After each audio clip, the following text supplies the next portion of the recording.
टेक्सासको पनि ह्युस्टन सहरमा अमेरिकाको त्यो बेला असाध्यै फैलिएको थियो भुसको आगो सरी छन त अहिले पनि छ अहिले केही कम छ पर्सेन्टेजहरू त्यो महामारीमा चाहिँ अब हाम्रो स्टोर छ ज्वेलरी स्टोर छ अमेरिकामा सानो व्यवसाय छ त्यहाँ चाहिँ अब हामी दिनहुँ जानुपर्छ काम गर्न होइन त्यही सिलसिलामा त्यही कार्यक्षेत्रबाट चाहिँ हामी सङ्क्रमित भयौँ सुरुमा त एकदम अब सामान्य थियो हामीलाई सिम्टम्स अनि अब कोरोना चाहिँ अलि हार्ड हुन्छ अलि यसले चाहिँ गलाउँछ अलि एट्याक गर्छ भन्ने थियो तर सामान्य हुनाले सुरुमा त अब यो हो भन्ने नै भएन रुगाखोकी लाग्ला जस्तो भएको थियो अनि त्यो नै हो निको भइहाल्छ नि भनेर रुगाखोकी सामान्य जान्छ यो भनेर जस्तो गरेर काममा पनि गइ नै रह्यो तर 4-5 दिनसम्म पनि निको नभएपछि र त्यो रुगाखोकी भन्दा अलिकति फरक त्यो 2-3 दिनपछि त अलिकति अनुभव हुँदै जाँदो रहेछ नि त थाहा हुँदै जाँदो रहेछ बिस्तारै अलिकति फरक किनभने रुगा पनि छैन खोकी पनि छैन हैन ज्वरो पनि छैन तर बिस्तारै गलिँदै गइएको छ अनि आफूलाई अब भारी जस्तो हुने पसिना आउने शरीरमा हैन एकछिनमा जाडो हुने जस्तो भएपछि अनि हामीले चाहिँ यो टेस्ट गर्नुपर्छ भनेर टेस्ट गर्यौं टेस्ट गरेपछि त टेस्ट सँगै अलिअलि लाग्ने बित्तिकै पनि हामी अलि सजग भएरै बस्यौं अनि टेस्ट गरेको 4-5 दिनमा चाहिँ रिपोर्ट आयो अनि त्यति बेला चाहिँ अब एकदम आगो भुसको आगो सरी फैलेको भएर रिजल्ट आउन पनि अलिक टाइम लाग्यो हामीलाई तर होइन कि भन्ने पनि थियो अब त्यो कोरोना हामीलाई नलागोस् भन्ने चाहिँ त्यो एउटा मानसिकता हुँदो रहेछ अनि होइन कि भन्ने पनि थियो तर भइहाल्यो भने पनि यसो गर्ने है भनेर हामी 50-60% चाहिँ माइन्डलाई पनि अलिकति प्रिपेयर गरेर राखेको थियौं रिजल्ट आयो पोजिटिभ त्यो अनुभव चाहिँ कस्तो हुँदो रहेछ त्यो अनुभव चाहिँ तपाईले भनिन्छ नि यहाँ मान्छेहरूले चाहिँ कोरोना लागे पछाडि भनौँ न एकदम संवेदनशील विषय पनि हो कि जीवनलाई अझ नजिकबाट मानिसहरूले चिनिरहेका छन् मानिसहरू अहिले घरमा छन् मैले पहिलो एपिसोडमा पनि भनिरहेको थिएँ मानिसहरू त्यो स्टेजसम्म नपुग्दा चाहिँ भनौँ न त्यो स्टेजसम्म पुगिसके पछाडि चाहिँ जीवनको मूल्य अझै बढ्दो रहेछ हो जीवन चाहिँ कस्तो महसुस गर्नुभयो जीवनलाई लिएर चाहिँ तपाईले यो भन्दिनुस् त मलाई हैन त्यो त डेफिनेटली हो कुनै पनि अब हामी स्वस्थ हुँदा र अस्वस्थ हुँदाको मानसिकता त फरक भइ नै हाल्छ कोरोना मात्र हैन हरेक किसिमको बिमारी दिक्कत कसैले चाहिँ हामीलाई आक्रमण गर्छ हामी बिरामी हुन्छौं भनेदेखि अवश्य पनि त्यो मानसिकता आउँछ अब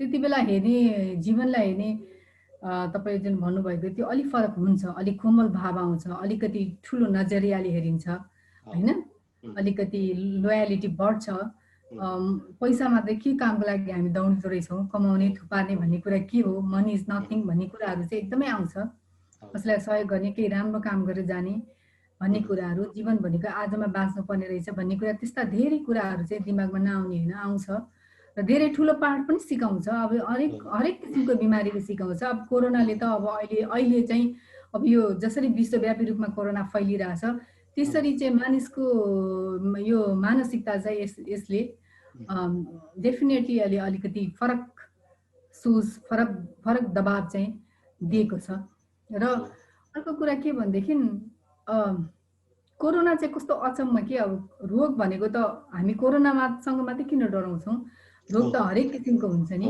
तर जुन मैले कोरोना अनुभव गरेँ आजसम्म अनि कहिले टाइफाइड भयो पहिला कहिले जन्डिस भएको थियो हैन कहिले ज्वरो आउँथ्यो रुखाखोकीको ज्वरो आएको थियो अरु बिमारी पनि भयो तर कोरोनाको बिमारी चाहिँ कस्तो भन्देखि फरक के एकदम रुगाखोकी भनेर मान्छेले जुन भन्छ नि रुगाखोकी जस्तो सुरुमा त्यसरी सुरुवात हुँदो रहेछ तर एकदम फरक त्यसलाई अनुभव गर्दै जाँदाखेरि जब भोग्नेले त्यसलाई बुझ्छ कि अलि फरक किसिमको बिमारी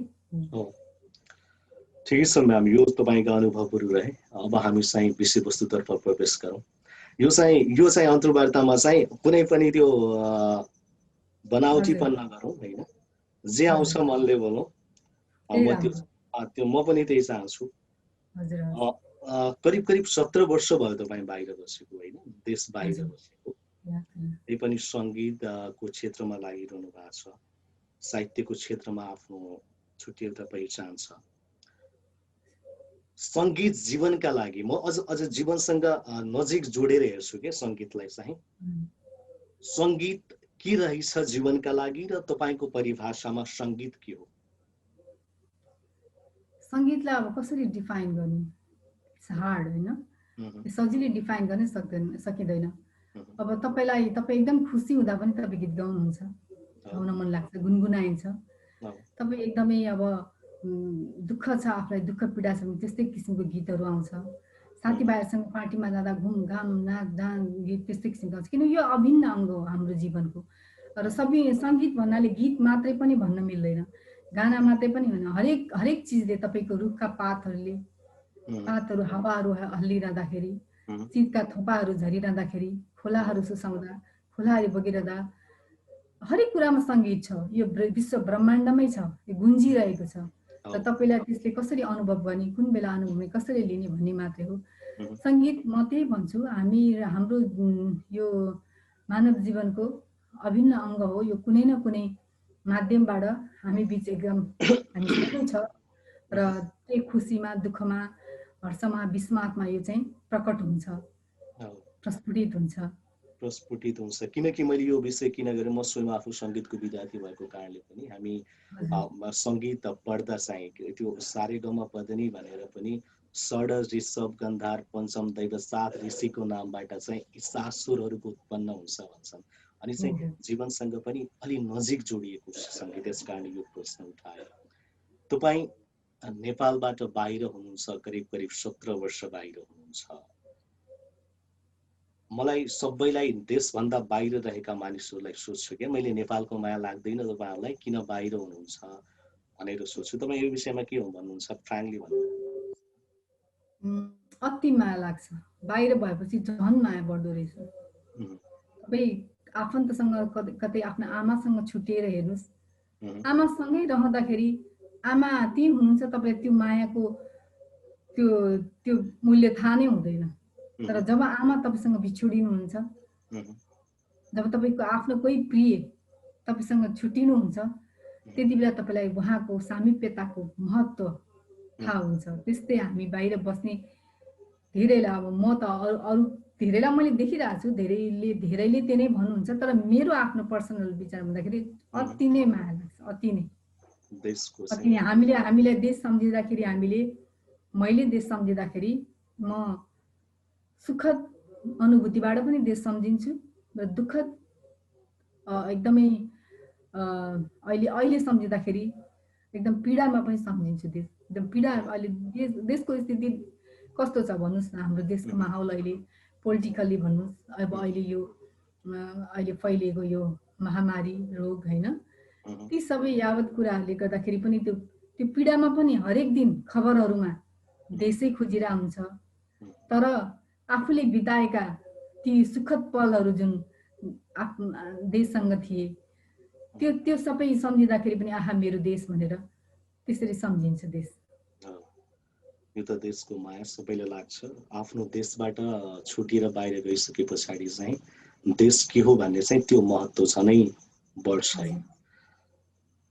तपाईको मैले यो सुरुमै सोध्नुपर्ने, किनकि मैले बीचमा सोध्दैछु, जन्म चाहिँ काठमाडौँमा है मात्र? हजुर, म काठमाडौँ विशालनगर चण्डोलमा जन्मेँ। काठमाडौँमा कहिलेबाट लाग्नुभयो म्याम म साहित्य लेख्छु, म कविता लेख्छु अथवा मैले चाहिँ अब चाहिँ गीतहरू लेख्छु भनेर त्यो अनुभव चाहिँ कहिलेबाट आयो? म कक्षा 5 मा पढ्थेँ टङ्गाल स्कुल भीम भवनमा। त्यति बेलादेखि नै मेरो दिजु पनि लेख्छिन्थ्यो कविताहरू। अनि मलाई त्यति बेला दिजुले बाल कार्यक्रममा लिएर गइसिन्थ्यो होइन। नानी लौ वा दिजु पनि जाने, मलाई साथी हुन्छ दिजुले लाने। अनि त्यति बेलादेखि नै मलाई पनि बाल कार्यक्रममा त्यो वासुदेव मुनाले प्रोग्राम चलाउनुहुन्थ्यो रेडियो नेपालमा होइन। अनि त्यो देखिसकेपछि मलाई पनि कविताहरू मैले पनि कोर्न थालेँ अनि लेख्न थालेँ। अनि कहिलेकाहीँ मेरो छनौट पनि हुन्थ्यो र बाल कार्यक्रममा मैले त्यति बेला कविता पनि भनेको छु। मलाई थाहा छ वासुदेव मुनाल दाइले बोलाउँदाखेरि सबभन्दा सानो त्यो कविता एकछिन सुनाउनु न। त्यो कविता याद छ? समय भन्ने थियो तर मैले बिर्सेँ। समय भन्ने थियो छोटो कविता थियो, समय भन्ने शीर्षक चाहिँ थाहा छ मलाई, समयको बारेमा मैले लेखेको थिएँ, तर मलाई कविताको त्यो लाइनहरू चाहिँ मलाई याद छैन। ठिक छ, ठिक छ, हजुर। त्यतिखेर त्यहाँबाट नै भनौँ न अलिकति सृजनाको बिजाडो चाहिँ त्यहाँबाट भयो। हजुर, त्यति बेलादेखि नै अनि म लेख्दै लेख्दै गएँ। अनि स्कुलको अब हाम्रो यो सांस्कृतिक क्रियाकलापहरूमा भाग लिन्थेँ, नाचगानहरू यताउतिहरूमा, त्यस्तोमा चाहिँ भाग लिन्थेँ म, होइन। अनि लिइरहन्थेँ। पछि अनि कलेज जीवनमा आइसकेपछि मलाई त्यो लेख्ने हुटुटी थियो, लेख्थेँ, कहिलेकाहीँ प्रस्फुटित हुन्थ्यो, होइन। कवि यो पानामा कोर्थेँ। त्यसपछि अनि मलाई चाहिँ पब्लिस गर्ने त्यो इच्छा जागेर आयो, अनि मैले त्यही अनुसार प्रयास गरेँ। अनि पब्लिस हुन थाल्यो पत्रिकामा, अनि साथीभाइहरूको रेस्पोन्स आउन थाल्यो, होइन। अब आफैसँग पढेका अरू साथीहरूको कविताहरू नआउने, अब मतलब उहाँहरू लेख्नुहुन्न थियो, अनि नआउने। त्यसपछि अब हाम्रो कविताहरू चाहिँ, मेरो कविता पत्रिकाहरूमा पढिसकेपछि साथीहरूले ओहो तपाईँलाई त मैले यहाँ यो पत्रिकामा भेटेको थिएँ, यो कविता पढेको थिएँ भन्दाखेरि बडो आनन्द लाग्थ्यो। अनि त्यहीँबाट चाहिँ बिस्तारै बिस्तारै सुरुवात हुँदै गयो। म अनि त्यसपछि आर्टिकलहरू पनि लेख्न थालेँ। अनि यही कलेज सकिँदै अन्त्यतिरै अनि पत्रकारितातर्फ पनि लागेँ, होइन। त्यही म चाहिँ ल क्याम्पस पढ्थेँ, मैले ल विषय लिएर पढेको थिएँ। अनि यसरी सुरु हुँदै गयो, अनि बढ्दै गएको क्रम रोकिएन, लेख्ने निरन्तरता रहिरह्यो। प्रोग्रामहरूमा जान थालेँ पछि, होइन। साहित्य कवि गोष्ठीहरूमा, अरू प्रोग्रामहरूमा पनि अब जान्थेँ, भाग लिन्थेँ, बढ्दै गयो। अनि परदेशमा आइसकेपछि त झन् अब भावना फुट्ने भइहाल्यो, होइन। अनि त्यो हिसाबले अहिलेसम्म निरन्तरता छ। पहिलो गीत कुन लेख्नु भयो याद छ म्याम तपाईले? हजुर, रेकर्डिङ गीत चाहिँ तपाईले रेकर्ड गराएको गीत? मेरो पहिलो रेकर्डिङ गीत भनेको चाहिँ यो के भनेदेखि, तिमीलाई देखे मात्रै के हुन्छ यो मनमा भने यो भिडियो समेतको गीत हो। भिडियो समेत सङ्गीतकार अनिल साई। अनि यो गीत पनि म कविता लेख्थेँ, म गजलहरू लेख्थेँ, मुक्तक लेखेँ, मुक्तक सङ्ग्रह मैले निकालेँ, होइन। मुक्तक किनभने विदेशमा त अब लामो लामो कवि, हाम्रो यहाँ समयहरू धेरै, अरू त म भन्न सक्दिनँ, तर मेरो चाहिँ एकदम व्यस्तताको बावजुद चाहिँ लामो लामो कविताहरू भन्दा पनि मुक्तकहरूप्रति म आकर्षित भएँ। छोटो शैलीमै, छोटो 4 लाइनमै बृहत कुराहरू भन्न सकिने भए भएर मलाई अझ मुक्तकप्रति म चाहिँ एकदमै आकर्षित भए भएर अनि बिस्तारै लेख्दै गएर मुक्तक सङ्ग्रह मैले निकालेँ 2018 मा, मायाको मात भन्ने। अनि नेपालमा गएर यो विमोचन गरियो हामीले, होइन।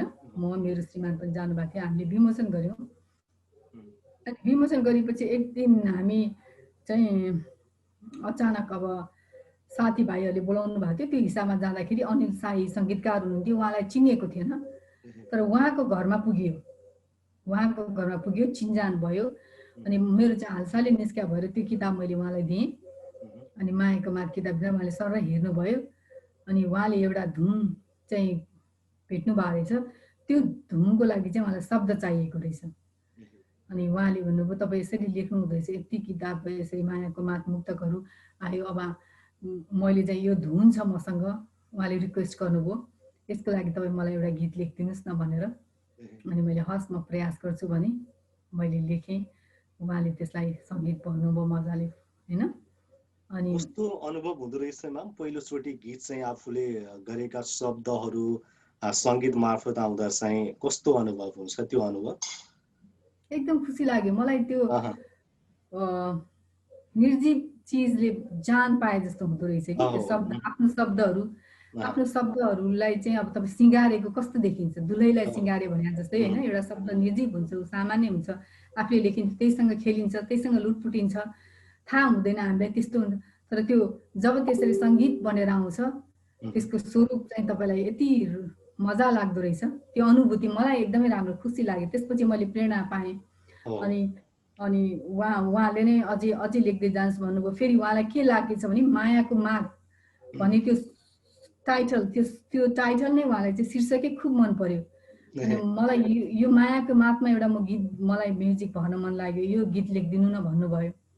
अनि तपाईँले अब युट्युबमा सर्च गर्नु भने यो मायाको मातमा पनि भिडियो नै बनाएर, होइन, भिडियो सहितको गीत छ, राम्रो गीत छ, असाध्यै भ्युजहरू पनि धेरै आएको गीत छ। त्यो तपाईँले मौका पाउनुभयो भने हेर्नु होला युट्युबमा छ। अनि सङ्गीत पनि अनिल साइकै हो, प्रविशा अधिकारीले पनि गाउनु भएको छ त्यसमा। सो दुईजनाको छ अनि दुईजनाले भिजुअलाइज दुईजनाकै त्यहाँ छ। त्यो मिठो गीत छ अनि त्यो चाहिँ राम्रो, त्यो गीत राम्रो छ सुन्नुहोस्। अनि अरू गीत पनि यस्तै क्रममा मैले गर्दै गएँ धेरै जस्तो। अब यो एल्बमै निकाल्ने भनेर अनिलजीले भन्नुभयो, त्यही भएर यसमा 5वटा गीत छ। के अरे यो आधा मन भन्ने एल्बमको नाम अनुसार चाहिँ अनिल साईले नै सङ्गीत गर्नुभयो, तर गायक गायिकाहरू चाहिँ अरू विभिन्न गायक गायिकाहरू हुनुहुन्छ। अनि त्यो गीतहरू भयो। त्यसपछि एउटा अर्को चाहिँ हाम्रो यस्तो बिर्सेँ मैले ठ्याक्क सङ्गीतकार, अहिले ठ्याक्क भन्दा भन्दै बिर्सेँ। आलोक श्रीले गाउनुभएको छ एउटा चाहिँ, आलोक श्रीले म्युजिक गर्नुभएको छ। हो, आलोक श्रीले बत्ती नेबीको सहर हो भन्ने सङ्गीतकार उहाँले चाहिँ गर्नुभएको छ। त्यही त। अनि त्यसरी छ, अरूहरू पनि अब बन्ने क्रममा छन् होइन, सङ्गीत हुँदैछ। ठिक छ म्याम, यो त रहे म्युजिकका कुरा।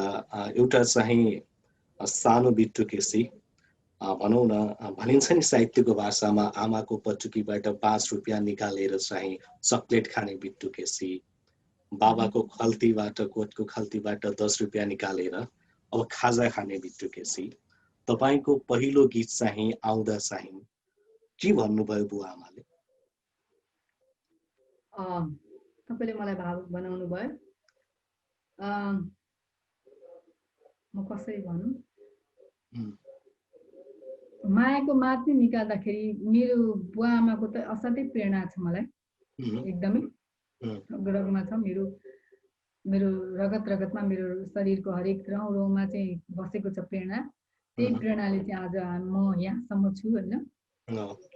तर अनफर्चुनेटली मायाको मात किताब निकाल्दाखेरि मेरो बुवा आमा दुवै स्वर्गीय भइसक्नु भएको। स्वर्गीय हुनुहुन्थ्यो, ठिक छ। त्यही नै हो जीवन, त्यही नै हो। भावनामा बगेर पनि उनी छैन होइन। ठिक छ, मैले चाहिँ त्यो मलाई अनुभव थिएन। त्यो चाहिँ तपाईँलाई चाहिँ मैले भावुक बनाउनको प्रश्न गरेको होइन कि, त्यो चाहिँ मलाई ठिक छ।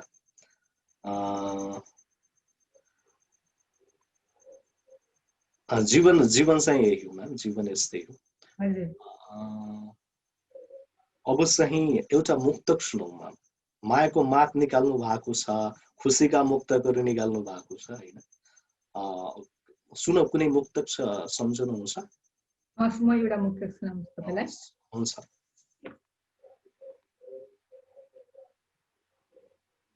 यो सायद मैले लास्ट इयर लेखेको मुक्तक हो। यो मायाको मातमा छैन यो मुक्तक। ठिक छ। महासागर तिमी म गहिराई खोजिरहेछु, महासागर तिमी म गहिराई खोजिरहेछु, मनलाई मान्ने हुने एउटा मोती खोजिरहेछु, महासागर तिमी म गहिराई खोजिरहेछु, मनलाई मान्ने हुने एउटा मोती खोजिरहेछु, शिखर चढेर उचाइ नाप्नेहरूलाई बताइदिनु, शिखर चढेर उचाइ नाप्नेहरूलाई बताइदिनु, म त डुबेर नै आहा, म त डुबेर नै आहा नौलो क्षितिज चुमिरहेछु, म त डुबेर नै आहा नौलो क्षितिज चुमिरहेछु। निकै निकै मिठो नाम। त्यो मलाई कुनै पनि कविता अथवा मुक्तकको चाहिँ त्यसको परिभाषा अथवा ती शब्दहरूको परिभाषा दिन गाह्रो लाग्छ कि, मिठो भन्न मात्रै सकिन्छ, राम्रो भन्न मात्र सक्छु म। किनभने एउटा सर्जकले जति त्यहाँ डुबेर लेखेको हुन्छ होइन, अरूले कमेन्ट गर्नु, अरूले यस्तो छ भन्नु, त्यो चाहिँ त्यस्तोमा म गर्न सक्दिनँ। साहित्य चाहिँ जीवनका लागि अपरिहार्य छ होइन म्याम, जीवन परिवर्तनका लागि अपरिहार्य छ। अपरिहार्य छ। साहित्यसँग सङ्गत हुने भनौँ न, जस्तो हामी जस्ता केही लिखित टोपल्नेहरू कहिलेकाहीँ भाव आउनेहरू साहित्यकार भनिदिन्छन्, तर के कति छौँ त्यो मूल्याङ्कनको पाटो अर्कै ठाउँमा छ। तर पाठकहरू हेर्नुहोस् न, दर्शकहरू हेर्नुहोस् न, श्रोताहरू उनीहरू छैनन्, उनीहरूले त्यसलाई मनन गर्ने, किनभने उनीहरूले प्रस्फुटित नगर्लान्, तर उनीहरूले त्यो जुन अँगाल्न सक्छन्, जुन उनीहरूले लिन सक्छन्, त्यो हरेक प्रत्येक व्यक्तिमा छ, प्रत्येक व्यक्तिहरूमा हुन्छ।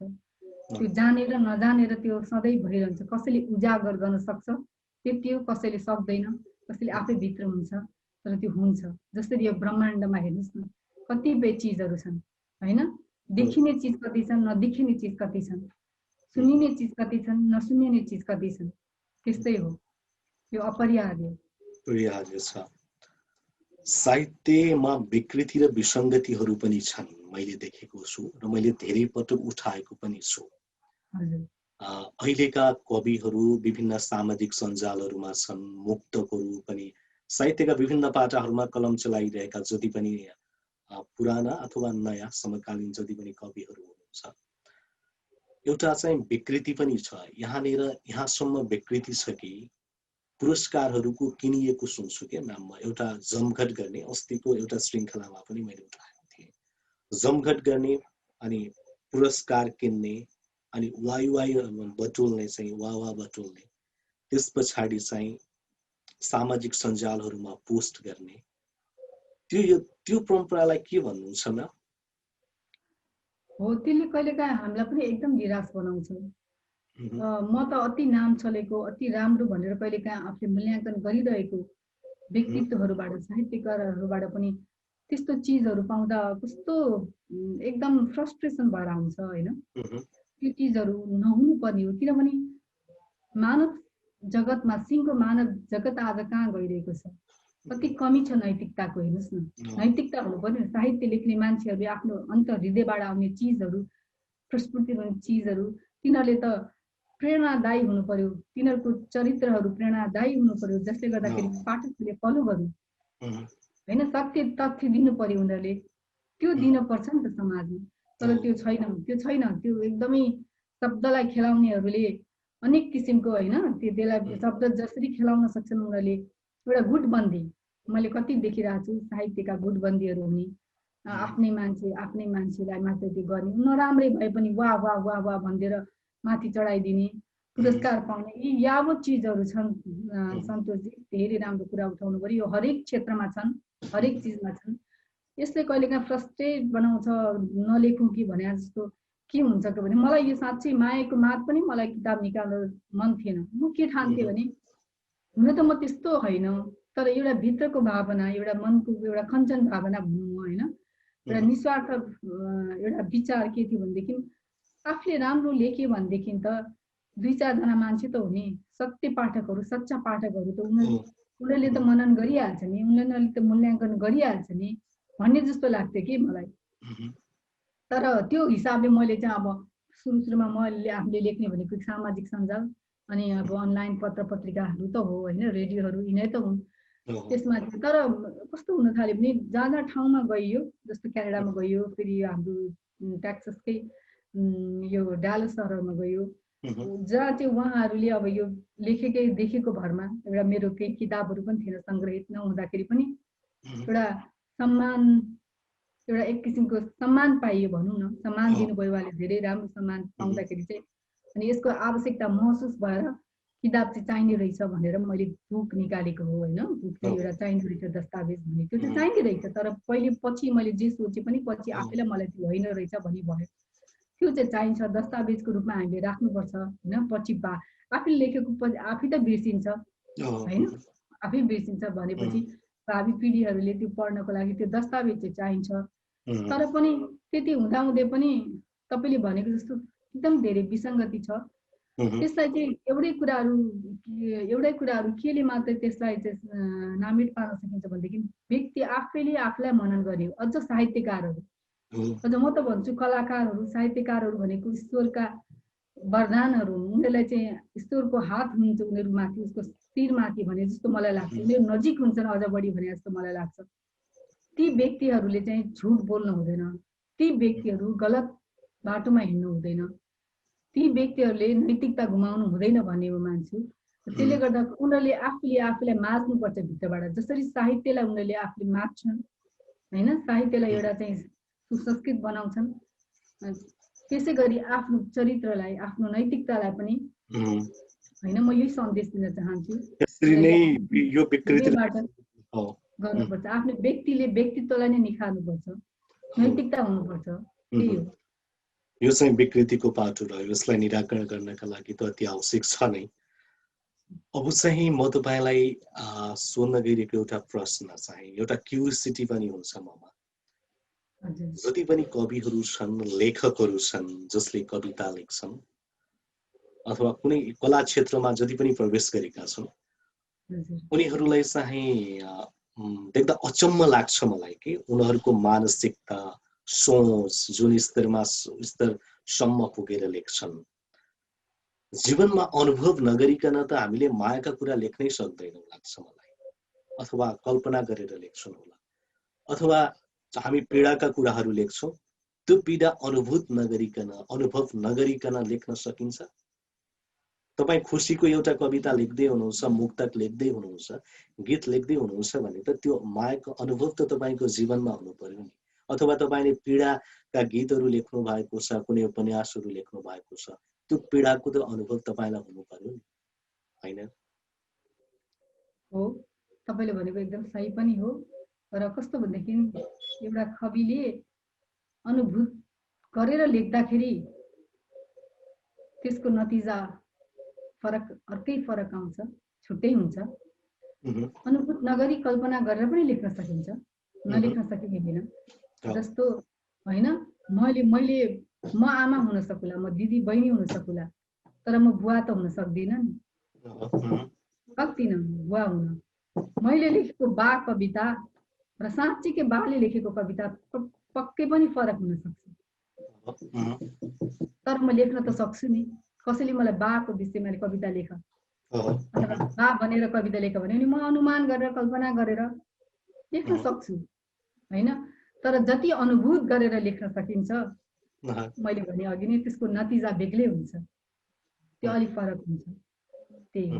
तर कहिलेकाहीँ लेखिदिन्छन्, त्यही हुँदाखेरि हामी अचम्मित हुने त हुने। कसैले लेखिदिन्छन्, कसैले जस्तो लोग्ने मान्छेहरूले स्वास्नी मान्छे भनेर कविता लेखिरहेका छन्, कतिपय वाह भन्ने निस्किन्छ, होइन? त्यस्ता छन्, नभएको त होइन। त्यो चाहिँ कल्पनामै नै लेख्छन्, कसैले अनुभव गरेर लेख्छन् है? हजुर, अनुभव गरेर। अब सामाजिक परिस्थिति, होइन, त्यहाँबाट उनीहरूले सिकेर, भोगेर, जानेर, देखेर, अनुमान गरेर लेख्ने फरक हुन्छ।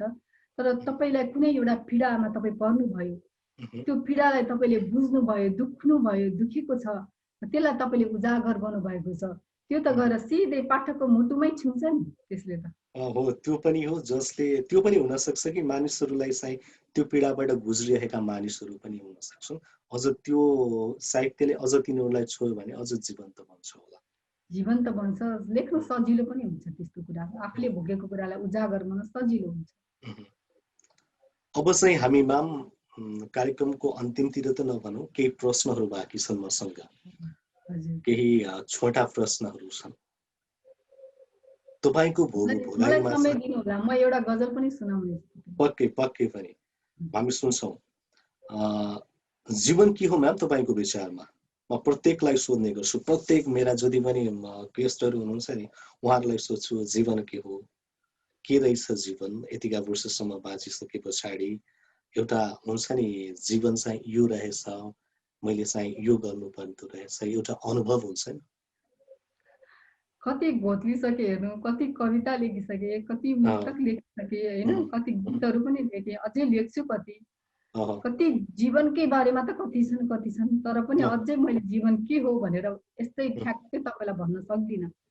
तर के हो भन्दा यस्तो पनि हुन्छ नि म्याम, कस्तो भने जब जीवन के हो भन्ने जब बोध हुन्छ नि, तब मात्र जीवन चाहिँ यो हो भन्ने थाहा हुन्छ अरे कि। त्यो बेलाबाट चाहिँ जीवनको अनुभव चाहिँ, अब जीवन के हो भनेर सोचिरहन्छ कि मान्छेले, त्यहाँबाट नै जीवनको अर्थ बल्ल चाहिँ बोध हुन थाल्छ पनि भन्छ।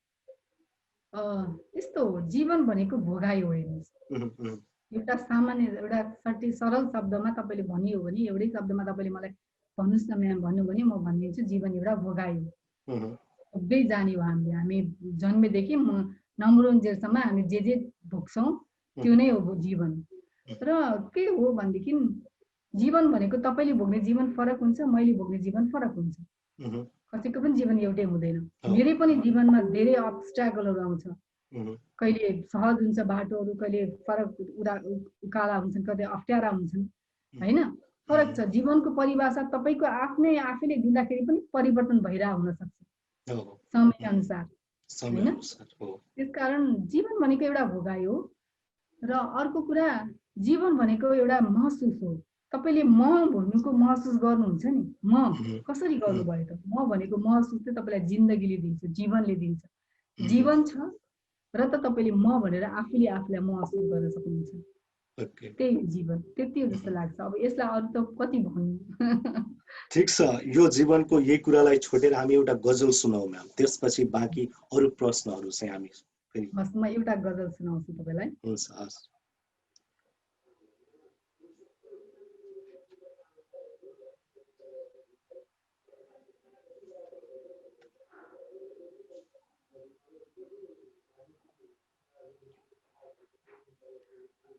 केही छ भने भन्दै जानुस्, म यहाँ हेर्दै छु गजल। हुन्छ म्याम, तपाईले हेर्नुस् गजल, अब एडिट गर्ने मजाले गर्नु मिल्यो। हजुर। यहाँको चाहिँ अस्तिबाट मौसम चिसो छ। ए चिसो हुँदैछ है? हाम्रो पनि 2-3 दिन त असाध्यै पानी पर्यो। अब अहिले चाहिँ आजबाट रोकिएको छ।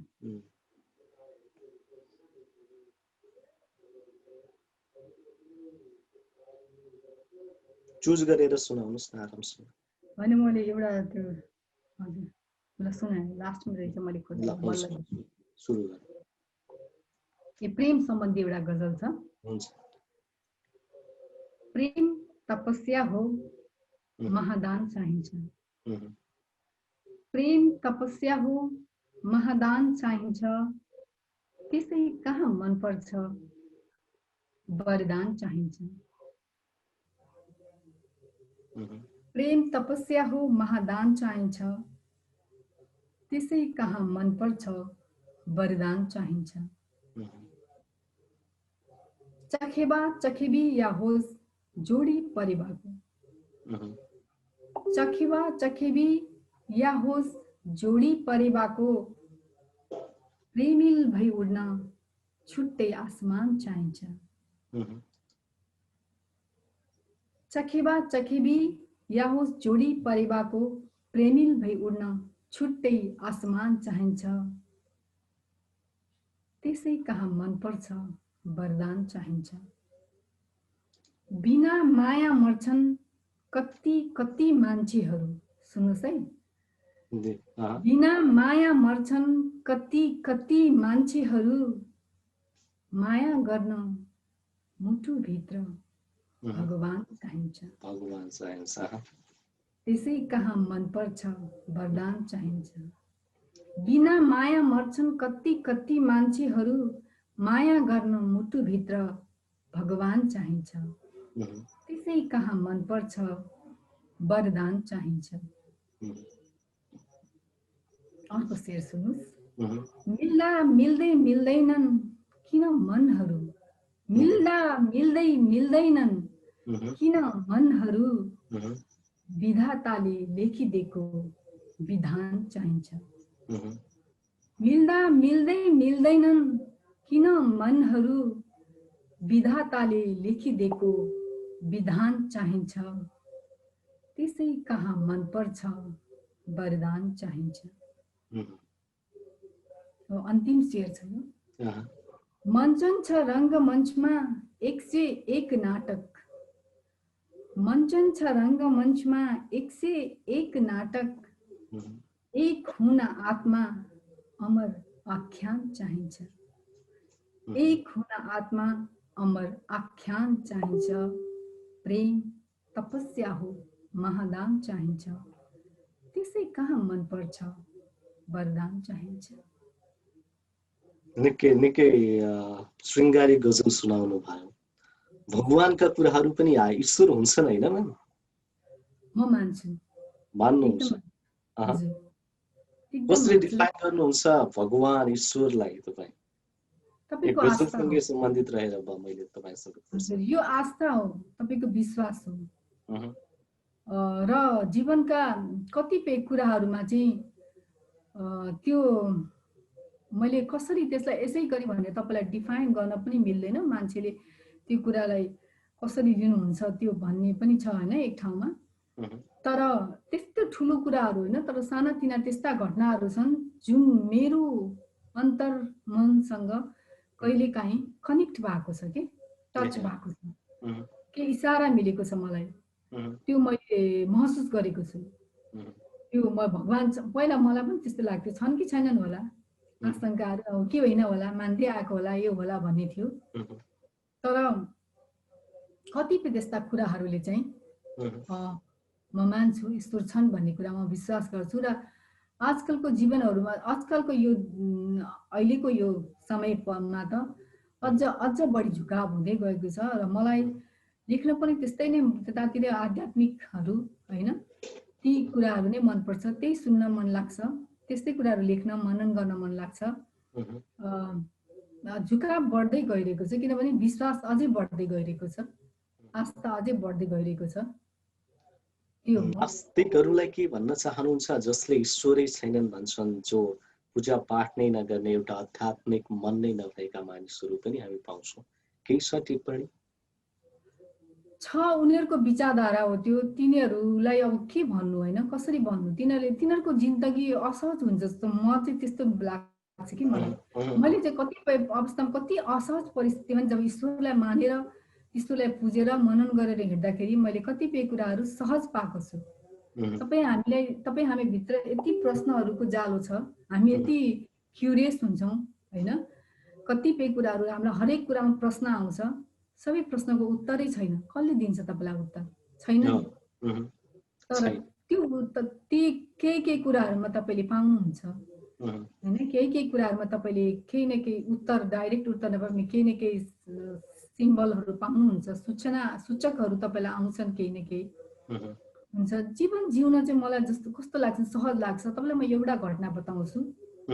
मैले अझ बढी चाहिँ म विश्वस्त भएको किनभनेदेखि जब मेरो जिन्दगीको एउटै ठुलो सपना थियो, मलाई अमेरिका आउन कहिले पनि इच्छा थिएन होइन, मलाई परिस्थितिले यहाँ आयो, बस्न पर्यो, गरेँ। म नेपालमै खुसी थिएँ। मलाई परिवार, आफ्नो बाउ आमा छोडेर मलाई यहाँ आउन कुनै मनै थिँदै थिएन। तर घच्याडी तेस्रो पटक आएर, तेस्रो पटक हो यो आएर होस्टेलमा चाहिँ मैले घरजम गरेर बसेँ होइन। अनि मेरो एउटै सपना थियो, बुवा आमालाई चाहिँ एकचोटि घुमाउन पाउनु। मलाई नै अमेरिका त्यस्तो ठुलो भन्ने चिज त्यस्तो त होइन, तर पनि मेरो एउटा मैले गर्न सक्ने भनेको मेरो बुवा आमालाई चाहिँ एकचोटि यहाँ देखाउन पाऊँ भन्ने थियो। ड्याडी डायबिटिजको पेसेन्ट भइसक्यो, लङ टाइम, दीर्घजीवी भनौँ न, दीर्घ रूपमा दीर्घरोगी भनौँ न, त्यसलाई चाहिँ दीर्घकालीन रोगी भइसकेको भएर ड्याडीको स्वास्थ्य स्थितिले त्यति त्यो साथ दिएन, ड्याडीलाई त ल्याउने कुरै भएन होइन। अनि मम्मी चाहिँ अब ड्याडीको पछि ड्याडीको देहान्त भयो। ड्याडीको देहान्तपछि 4 वर्षपछि अब त्यो क्रममा चाहिँ म प्रत्येक वर्ष नेपाल जान्थेँ। पहिला प्रत्येक साल नेपाल जान्थेँ, अब मम्मी ड्याडीलाई भेट्न भनेर पनि गइरहन्थेँ। ड्याडीलाई पनि अब आफ्नो स्वास्थ्य स्थिति ठिक नहुनाले भेट्नलाई लागि म गइरहन्थेँ। ड्याडीको देहान्त नहुन्जेलसम्म ड्याडीको डायबिटिजको पेसेन्ट भए पनि खाने हिँड्ने घुम्ने त्यस्तो थियो होइन। तर अब त्यो रोगले पछि च्याप्दै ल्यायो।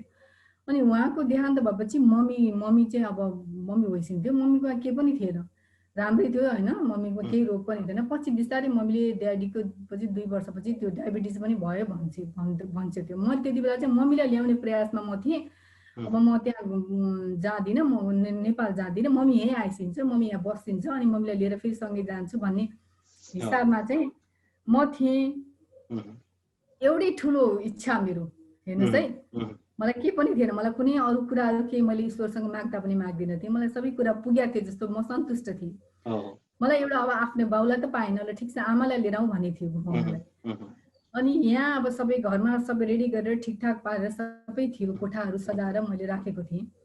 मम्मी केही पनि भएको छैन, चङ्गा अब डायबिटिजको सामान्य पेसेन्टलाई त त्यस्तो रोगी भनेर अब त्यस्तो हिँडुल गर्न नसक्ने त्यस्तो होइन नि होइन, त्यो अब सामान्य हाम्रो नेपालीमा धेरैमा छ। अनि अब सबै थियो, टिकट सिकट सबै बुक भयो होइन, मम्मीको सबै प्रोसेस मिल्यो। मैले मम्मीको लागि ग्रिन कार्ड नै अप्लाई गरेँ। पहिलोचोटि नभएपछि सेकेन्ड टाइम मैले गरेपछि ग्रिन कार्ड नै एप्लाई गरेँ। मैले पहिला भिजिटर भिसामा अप्लाई गरेको थिएँ, भएन। अनि त्यो गरेर मम्मी आउने अब टुङ्गो लाग्यो। हामी यहाँ सब रेडी बनायौँ। मैले मम्मीलाई अब रोटी पकाएर खुवाउनुपर्छ, भात हुँदैन भनेर चामलको सट्टा पिठो पनि किनेर ल्याएर डिब्बामा भरेर राखेँ, कोठा सजाएर राखेँ मम्मीको, होइन सबै थियो। 1 हप्ता जति बाँकी थियो आउनलाई, मम्मी आउनलाई, त्यस्तो बाँकी थियो। अब ठुलो सपना त्यही मेरो। मम्मीलाई अब अचानक हार्ट अट्याक भएर मम्मीको डेथ भयो, स्पट डेथ भयो होइन। अब त्यो घटनाले चाहिँ मलाई एकदम विचलित बनायो कि किन भन्ने भयो। अब म निराशा त भयो मलाई, तर यो एउटै सपना मेरो पुगेन। मैले के गरेको थिएँ र, मैले सबैको बुवा आमा खुसी भएर जान्छन्, मेरो छोरीले गरी पढी भनेर मम्मी ड्याडीले कति प्राउड गर्नुहुन्थ्यो होइन। अब त्यो एउटा पनि मैले गर्न पाइनँ। मलाई किन, मैले के गरेको थिएँ र भन्ने कुरा हरेक प्रश्नहरू त्यस्तो आइरह्यो मेरो दिमागमा, आउँथ्यो। मलाई कतैबाट नै एन्सर मिल्दैन थियो, के होला भन्थेँ। अनि मैले एक दिन एउटा किताब पाएँ, पढेँ, योगानन्दको बायोग्राफी भन्ने छ त्यो किताब होइन। त्यो किताब असाध्यै चलेको, मतलब धेरै त्यो बेचिएको किताब रहेछ, त्यो धेरैले पढेको किताब पनि रहेछ, पछि थाहा पाएँ। म त्यही डिस्टर्बमेन्ट त सायद 4-5 महिना भएको थियो मम्मीको डेथ भएको। अनि त्यो किताब पढिसकेपछि त्यो यस्तो यस्तो मलाई त म इनलाइटिङ भए जस्तो भयो कि मलाई एकदम मगजमा घुस्यो त्यो कुराहरू। अनि त्यो मलाई म भित्र जे चिजहरू थियो होइन, जे चिजहरू थियो त्यो कुराहरूलाई चाहिँ मलाई त्यसलाई अझै विश्वास गर्न, त्यो कुराहरूलाई अझै मनन गर्न मलाई त्यो किताबले धेरै नै सहयोग गर्यो, धेरै नै सहयोग गर्यो। अनि म नर्मल पनि भएँ एक किसिमले। म नर्मल पनि थिइनँ कि, सधैँ ती कुराहरू सोध्ने, सधैँ दिमाग आउने, फ्रस्ट्रेट हुने, किन होला यस्तो भन्ने होइन, दिगदार लाग्ने, त्यस्तो किसिमको थियो। तर त्यो किताबले म अहिले पनि पढ्थेँ। त्यो किताब अहिले अडियोमा पनि आउँछ, त्यो तपाईँले गुगलमा सर्च गर्नुभयो भने त्यो अहिले पनि आउँछ। त्यो असाध्यै उपयोगी किताब छ।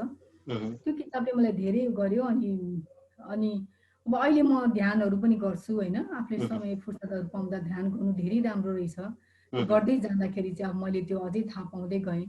अनि यी नै कुराहरू, यावत कुराहरू एउटा जीवन जगतसँग जुन हामी किन आयो, हाम्रो के आउनुको कोही कारण होला, के होला भन्ने कुरा, त्यो गुड कुराहरू छ नि, त्यतातिर चाहिँ अलिकति मलाई त्यो इन्ट्रेस्ट हुन्छ, त्यो जान्नु मन लाग्छ। असाध्यै धेरै कौतूहलता छ। अब त्यो त केही कुनै पनि मात्रामा एउटा पनि यति पनि पुरा भएको छैन, तर त्यो चाहिँ मलाई मैले जान्न खोजेको विषय, मलाई मनन गर्न पढ्न मन लागेको विषय चाहिँ त्यही भएको छ कि। त्यसमै त्यही अनुसार साहित्य पनि बरु त्यतातिर ढल्कियोस्, अथवा मेरो साहित्यहरूले पनि ती कुराहरूलाई चाहिँ, ती भावनाहरू चाहिँ व्यक्त गर्न सकुन्, प्रस्फुटित गर्न सकुन् भन्ने मलाई लाग्छ।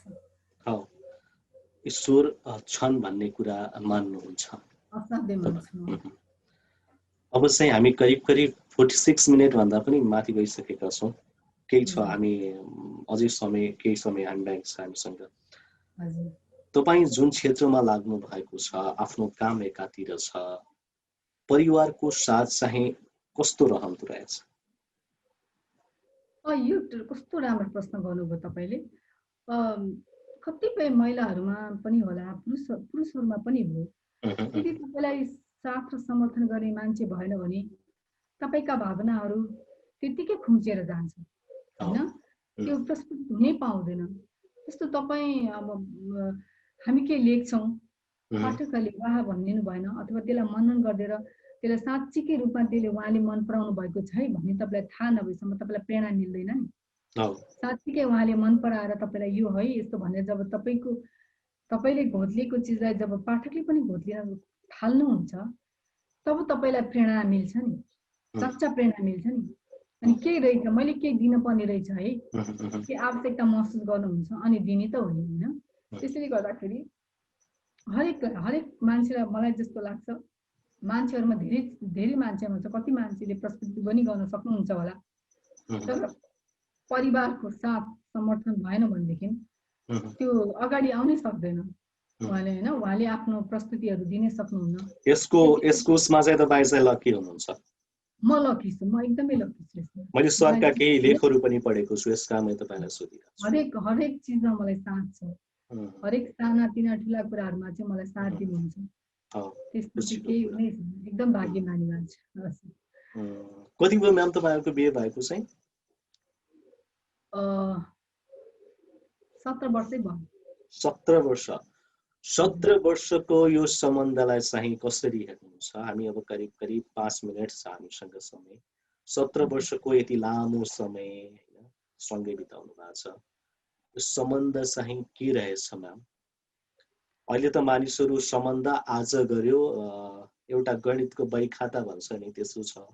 त्यसकारणले म सोधिरहन्छु, हरेक घरहरूमा कलह छन्, मन अघि पनि हामी गजल तपाईले सुनाउनु भयो, मन मन मिलेर पनि नमिलेका उदाहरणहरू छन्।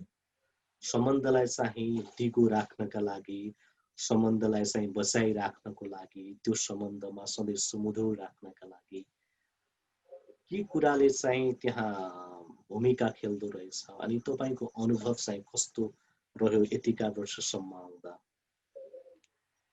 म त भन्छु मलाई मेरो सम्बन्धलाई भन्ने पनि म आफूलाई वरदान ठान्छु। एकदम वरदान ठान्छु, किनकि भने एउटा ब्लेस नभइकन यस्तो सम्बन्ध पाइँदैन। त्यही भन्छु नि, मान्छेको मन मिल्दा मिल्दै मिल्दैन। कतिपय कति वर्ष 14, 15, 20 वर्ष 25 वर्ष साथ भएर पनि डिभोर्स भएको छ हैन। अनि कस्तो सुमधुर सम्बन्धहरू पनि तोडिएको छ।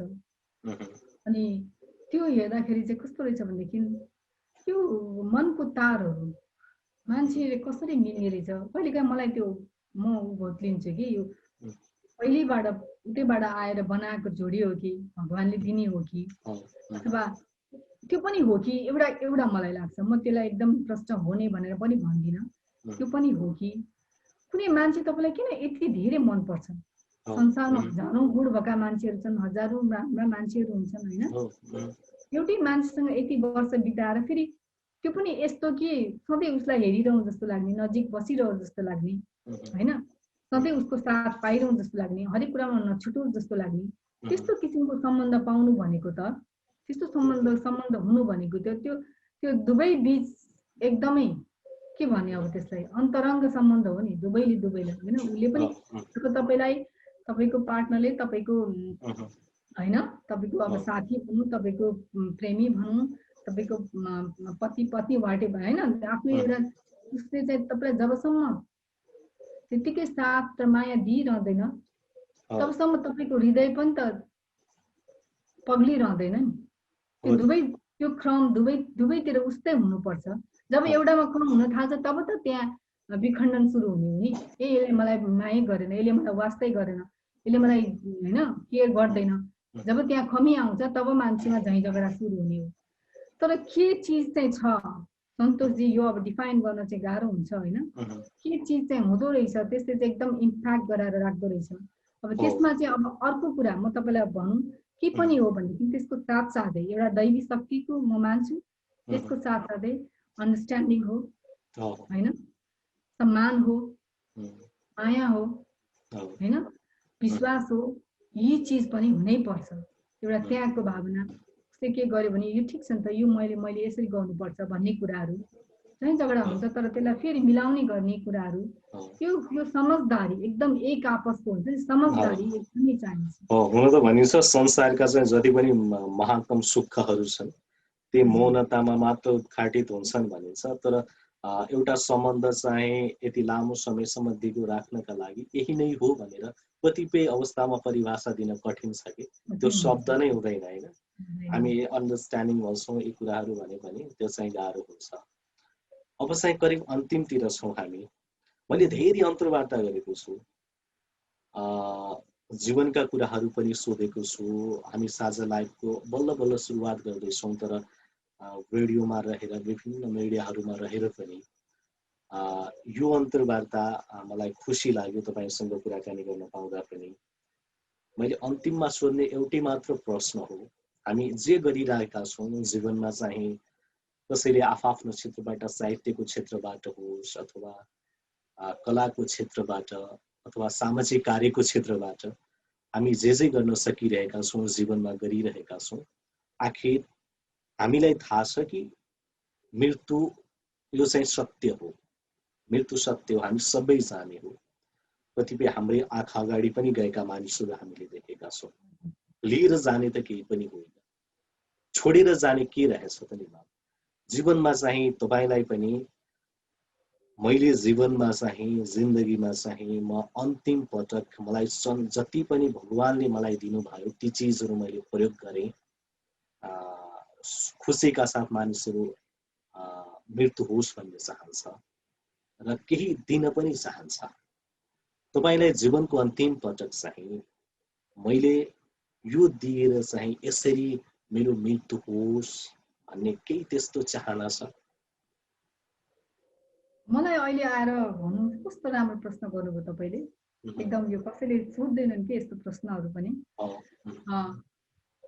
अब अहिले जीवनको यो खण्डमा यो उसमा आएर यो परिस्थितिमा यो समयमा आएर के अनुभूत भइरहेछ भने बिस्तारै बिस्तारै हैन मलाई चाहिँ वृत्ति नपाए हुन्थ्यो। पहिला पहिला भरिपूर्ण हुन मन लाग्थ्यो हैन, यो पनि कमाऊ, पैसा पनि कमाऊ, नाम पनि कमाऊ, दाम पनि कमाऊ, यो कमाऊ त्यो कमाऊ, वाटे हरेक चिजहरू प्राप्ति गर्न मन लाग्थ्यो।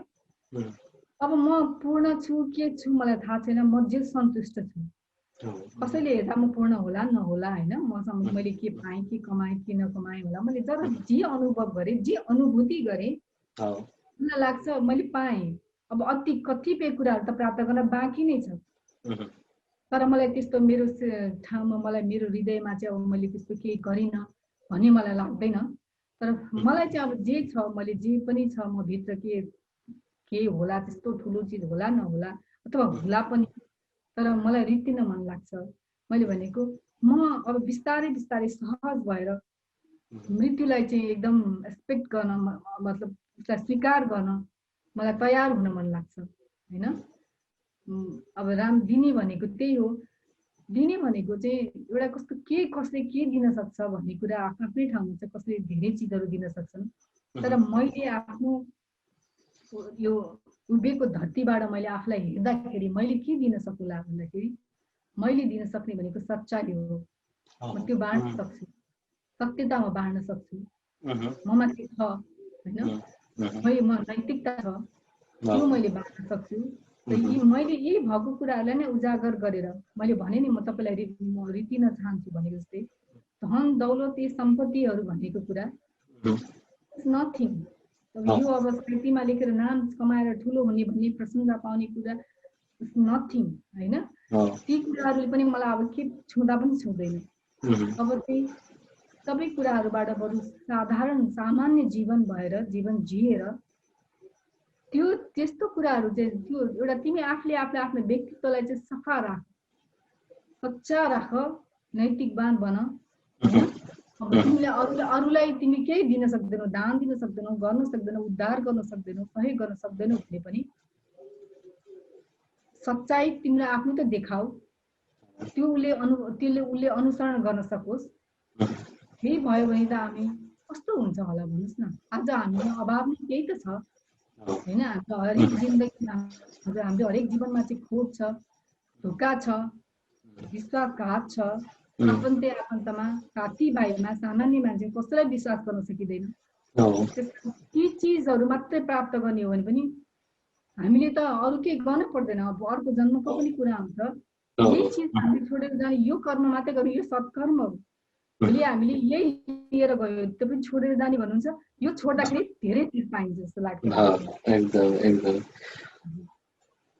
खुसी लाग्यो। अब मैले चाहिँ यो कार्यक्रमभरि तपाईले मैले चाहिँ सोध्न बिर्सेका, तपाईले यो चाहिँ मैले राख्न पाएको भए पनि हुन्थ्यो भन्ने कुनै त्यस्तो चाहिँ छन् केही कुराहरू? सन्तोष, मलाई त समय थोरै लाग्यो। हेर्नुहोस्, मसँग अति धेरै कुराहरू गर्नु छ, अति धेरै तपाईँले यस्ता प्रश्नहरू गर्दै हुन्थ्यो भन्ने थियो मलाई त अहिले समय तपाईँले कति भयो हाम्रो लगभग 1 घण्टा 1 घण्टा मलाई 10 मिनट जस्तो लागिरहेछ। तपाईँले पनि यति राम्रो प्रश्नहरू जीवनका हैन एउटा अत्यन्त गुह्य कुराहरू, अब यो गुप्त कुराहरू भनौँ न, यस्ता कुराहरूलाई चाहिँ उजागर गर्नलाई चाहिँ तपाईँले एउटा सहयोग दिनुभयो। लुकेर रहेको गुप्त कुराहरू, रहस्यमय कुराहरू खोज्ने प्रयास गर्नुभयो। अनि यी तपाईँको प्रश्न सोधेको यी प्रश्नहरूले धेरै राम्रो प्रभाव पार्यो। मलाई एकदम खुसी लाग्यो। र अझै कुराहरू छन्, अझै छन्, धेरै छन्, तर तपाईँलाई यो अर्को एपिसोड चाहिन्छ। म अहिले पक्कै पनि समय हो, हामीसँग समय पनि छ। कुनै दिन अझ धेरै कुराकानी गरौँला। अनि यो अन्तर्वार्ताको चाहिँ अन्तिममा मैले सुन्दै पनि छु, कस्तो लाग्यो म्याम हाम्रो कुराकानी चाहिँ? मलाई मजा आइरहेको छ, अघि भने मैले एकदम मजा छ। तपाईँले गर्नुभएको तपाईँको शैली छ यो राम्रो छ। तपाईँ जसरी साहित्यको पाठोलाई लिएर अनि आफ्नो यो मान्छेको जीवनहरूसँग सम्बन्धित कुराहरू छ नि, यो प्रश्नहरू तपाईँले जुन गर्नुहुन्छ त्यो मलाई मजा लाग्यो। एउटा छुट्टै फरक दिन्छ यसले होइन। अझै पनि तपाईँमा यो यो यो अझै पनि अझै विकसित भएर जाओस्, यस्ता प्रश्नहरू अझै सोधिदिनु। किनभने सामान्य तपाईँलाई के कस्तो लाग्छ, यो सामान्य प्रश्नहरू हरेक मिडियाले सोध्छ, हरेक अन्तर्वार्ताले सोध्नुहुन्छ, त्यो त्यसको मजा आउँदैन होइन। केही फरक होस्, केही भन्न पाइयोस् न, केही मनन गरेका फरक हो म्याम, फरक पनि हो। अनि कस्तो हुन्छ भने जीवनका बारेमा सोधौँ न होइन, जीवनका बारेमा कुराकानी गरौँ, जीवनलाई अझ भित्रबाट डुबेर कुराकानी गर्दा मजा आउँछ क्या। त्यही त, अझ खोतलौँ त्यसलाई, अझ भित्र पुग्नु कि पाइन्छ कि केही लिन कि खोज्ने त हाम्रो प्रयास त्यही तपाईँ म शुभकामना दिन्छु। राम्रो छ एकदम, अझ तपाईँको यसमा चाहिँ त्यो लगातार। धन्यवाद।